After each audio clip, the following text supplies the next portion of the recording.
Hello and welcome to Fire Them Cannons. I'm Cal, and today I just wanted to do another episode of Temp Check, a show where I just talk about hot topics in the league at the moment.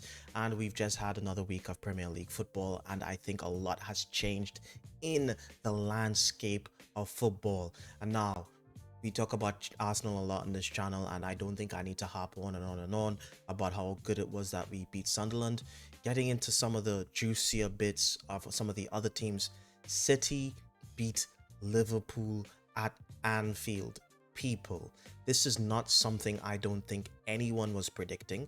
I think even the most optimistic Manchester City fans were predicting maybe a draw at best, but Liverpool completely wet the bed.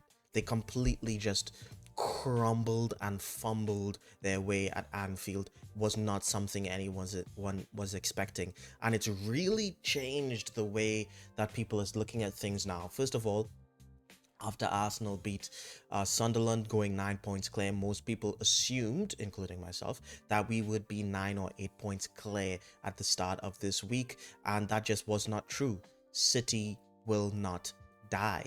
They, have a never say die mentality, and I knew it was might have been something like this at the back of my mind. I said in previous videos that they were like a cornered rat, in my opinion. They were never going to just disappear.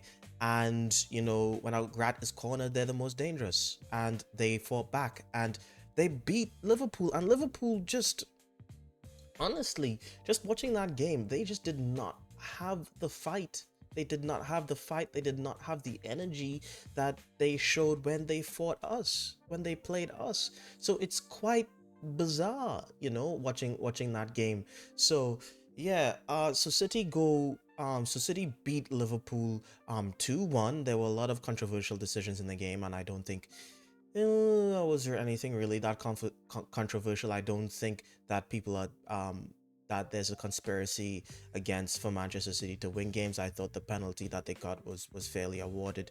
So yeah, that's just my opinion on it. And you just have to deal with it. You deal with and whether we all have to deal with incompetent refs. So that's not really something I'm really worried about. What I am worried about maybe this gives City a little bit of a second wind, maybe. But to be honest with you, I personally am not too worried, because I still believe at the end of the day they're going to just drop more points than we are. To be fair, honestly, I think before we play them at the Etihad, we will it would probably be like an 8 point gap at that point, to be honest with you. So that's my feelings on that City win. So the title race is still on. They didn't die, and they're still going to be fighting. Concerning Liverpool, this was actually a really important game for them. They have essentially dragged themselves back into a tight, like a top four race, and it's really, really bad. Let me check the Prem table real quick. At the moment, Liverpool are at 39 points, sixth place, so they're still outside the top four, the top five at the moment. They need to get fifth to get Champions League football. They are currently 4 points behind Chelsea, who are fifth, and yeah, 5 points behind Manchester United. Um, 7 points, no, 8 points behind Aston Villa. So yeah, they have some work to do, and I don't think they can continue playing like this if they plan to get Champions League football. Not getting Champions League football for Liverpool would is an absolute disaster. And also, the league table isn't that, it's not that far apart. They're on 39 points. They're tied with Brentford, who on 39 points. Like, Everton are right behind them with 37, Sunderland with 36, Fulham with 34, Bournemouth with 34. So yeah, it's just the league is very tight at that level there, and they really need to start pulling away. They really need to start getting some wins.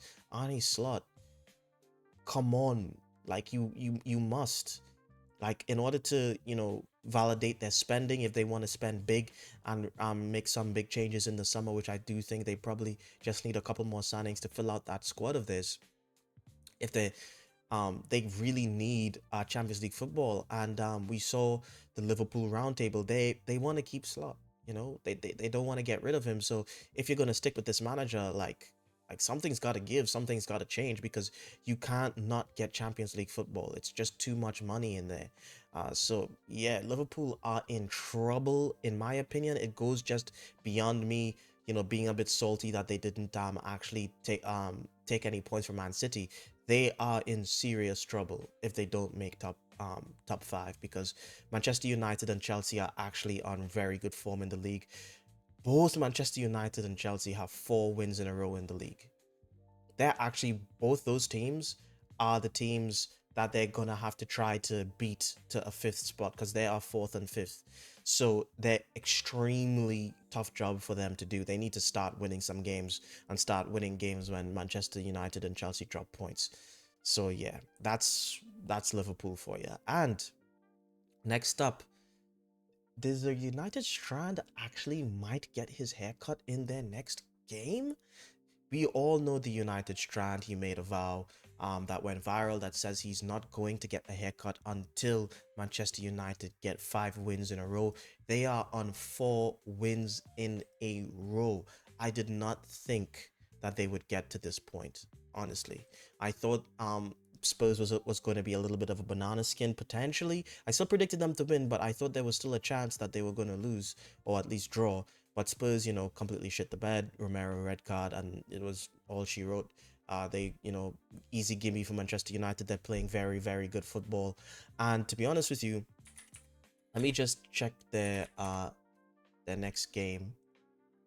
Manchester United play West Ham away.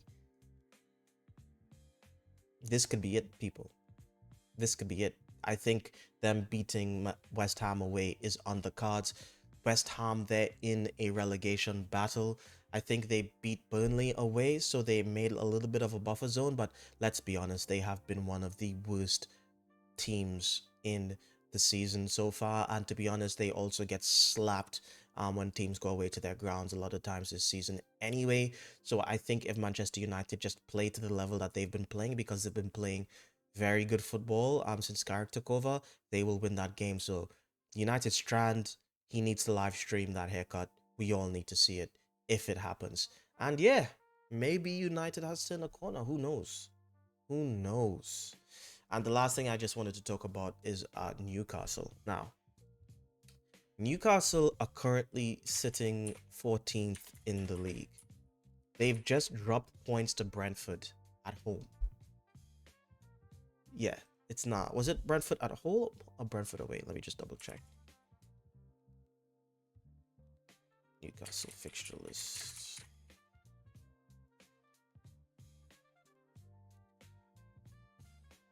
Let's see here. It was shit. It was Newcastle. It was at home. They lost at home. Yeah, they lost 2-3 at home. It's not a good look for Newcastle United. I was hearing Eddie Howe is better than Arteta conversations. I was hearing they have one of the best squads in the league conversations. And to be honest with you, I do actually rate a lot of their players, but I think Eddie Howe is underperforming massively with that football club. Injuries or no injuries, I'm sorry. Like with the players that they have, they should not be, well, they're not 14th, sorry, they're 12th. They should not be 12th in the league right now. They have the teams above them. They're better than Bournemouth. They're better than Fulham. They're better than Sunderland. They're better than Everton. They're better than Brentford.